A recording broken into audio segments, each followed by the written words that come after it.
Naomba nitumie nafasi hii nimshukuru Mheshimiwa Kassim Majaliwa, Waziri Mkuu wa Jamhuri ya Muungano wa Tanzania, ambaye mlimwalika kuwa mgeni rasmi, kwa kuniamini na kunituma ili niweze kumwakilisha.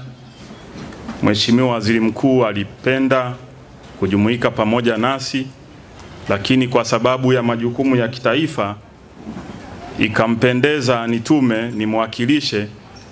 Naomba kwanza nimshukuru yeye kwa kuniamini, lakini pia Mheshimiwa Mwenyekiti pamoja na viongozi wa JMAT niwashukuru pia nyinyi kwa kuridhia ili mimi niwe mwakilishi wake, na nyinyi naomba niwashukuru. Mheshimiwa Waziri Mkuu anawatumieni salamu na ameahidi panapo majaliwa mwakani kwenye tukio kama hili atakuwa pamoja nasi inshallah. Na nitumie fursa hii nimshukuru sana Rais wetu Mheshimiwa Dr. Samia Suluhu Hassan kwa kuendelea kuniamini na kunipa jukumu la kumsaidia kama waziri wa mambo ya ndani ya nchi, wizara ambayo moja ya majukumu yetu pamoja na majukumu yetu ya kuhakikisha nchi yetu inakuwa salama, wananchi wetu pamoja na mali zao.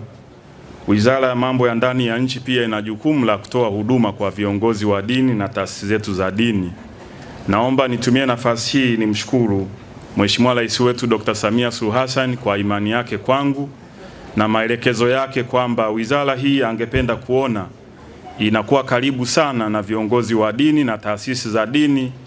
Mheshimiwa Rais na serikali anayoongoza awamu ya 6 ni serikali ambayo inafanya kazi kwa karibu sana na viongozi wa dini na taasisi za dini, na ni maelekezo ya Mheshimiwa Rais kuhakikisha wizara hii inayoiongoza inaendelea kuwapa ushirikiano wa karibu. Na mimi naomba nitumie nafasi hii kuahidi Mheshimiwa Mufti pamoja na viongozi wote mlioko hapa wa dini, maaskofu, tutaendelea kuwapa ushirikiano wa karibu sana. Wizara hii ni ya kwenu, muda wowote mtakapotuhitaji tutakuwepo tayari kwa ajili ya kuwahudumia. Sasa naomba baada ya utangulizi huo niseme maneno machache ambayo Mheshimiwa Waziri Mkuu alitamani kuyasema kama angeweza kujumuika nasi. Ndugu Mwenyekiti, serikali ya Jamhuri ya Muungano wa Tanzania inajivunia mchango mkubwa ambao Jumuiya ya Maridhiano na Amani Tanzania JMAT inautoa katika kuhakikisha kuwa tunaendelea kuwa na jamii iliyo na amani na utulivu pasipo kujali tofauti zetu za kiimani, kiitikadi na kiutamaduni. Ndugu Mwenyekiti, JMAT imekuwa mstari wa mbele katika kutangaza amani, upendo, maadili na usawa miongoni mwa wananchi wa Tanzania bila kujali tofauti zao za kiimani, kisiasa au kijamii.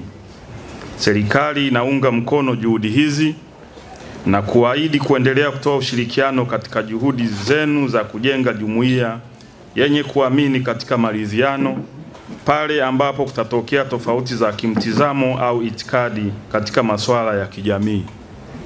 Huu ndio msingi wa falsafa ya 4R ambayo Mheshimiwa Rais Dr. Samia Suluhu Hassan amekuwa akisisitiza kama msingi wa kujenga jamii yenye upendo, amani na mshikamano. Ndugu Mwenyekiti, nchi yetu imekuwa ikitajwa kama kisiwa cha amani. Hii inatokana na misingi tuliyowekewa na baba wa taifa hayati Mwalimu Julius Kambarage Nyerere akishirikiana na hayati Abedi Amani Karume na marais wote walioliongoza taifa letu la Tanzania. Hii ni tunu muhimu ambayo tunapaswa kuhakikisha kuwa tunailinda na kuidumisha kwa manufaa ya kizazi cha sasa na kijacho. Ndugu Mwenyekiti, mwezi huu umekuwa ni mwezi wa baraka katika nchi yetu na dunia nzima kwa kuwa watu wa imani mbalimbali, hasa Waislamu, ndugu zetu Waislamu na sisi Wakristo, tunashiriki ibada ya kufanya toba kwa kufunga na kujinyima kupitia mwezi wa Ramadhani kwa Waislamu na kwa Kwaresma kwa Wakristo. Hivyo huu mwezi wa ibada, mwezi wa kujinyima na mwezi wa kujitafakari kwa ajili ya maendeleo ya kiroho na kijamii. Ndugu mwenyekiti, mwezi wa mtukufu wa Ramadhani na mfungo wa Kwaresma ni kipindi cha kipekee, kwani pamoja na kuwa ni kipindi cha kufanya toba, lakini pia ni kipindi cha kuwakumbuka wahitaji na kutoa sadaka. Kutokana na hayo, mwezi mtukufu wa Ramadhani na mfungo wa Kwaresma unasaidia kujenga jamii yenye upendo, umoja na mshikamano. Hivyo, ninaomba kutoa rai kwa waumini wa dini zote kuwa mambo mema tunayoyatenda katika kipindi hiki yaendelee kuwa sehemu ya maisha yetu hata baada ya hiki kipindi cha mfungo kuisha. Kwa kufanya hivyo, tutakuwa na jamii iliyo bora na kuendelea kuifanya Tanzania kuwa kisiwa cha amani. Ndugu mwenyekiti, ni muhimu kuelewa kuwa amani na mshikamano sio tu maneno, bali ni maadili yanayotakiwa kuishi ndani ya kila mmoja wetu. Mshikamano ni nguzo muhimu katika jamii yoyote, na ni muhimu kuendelea kuhimiza wananchi wa kila dini, itikadi na tamaduni kuishi kwa upendo na umoja. Kila mmoja wetu ana jukumu la kuhakikisha kuwa tunaheshimiana, tunajali na kusaidiana ili kujenga jamii yenye usawa na amani. Mwaka ambao unahitaji kulelewa zaidi ya amani na kutunzwa katika miaka yote, mwaka huu kiwango chake ni cha juu zaidi.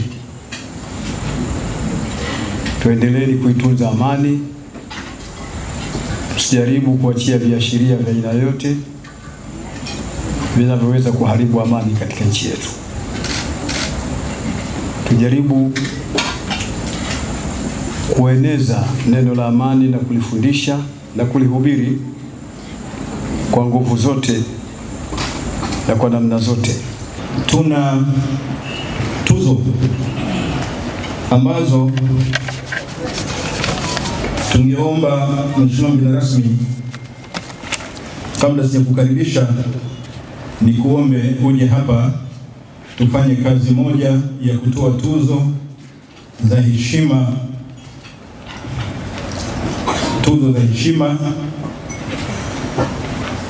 kwa viongozi mbalimbali. Kwanza kabisa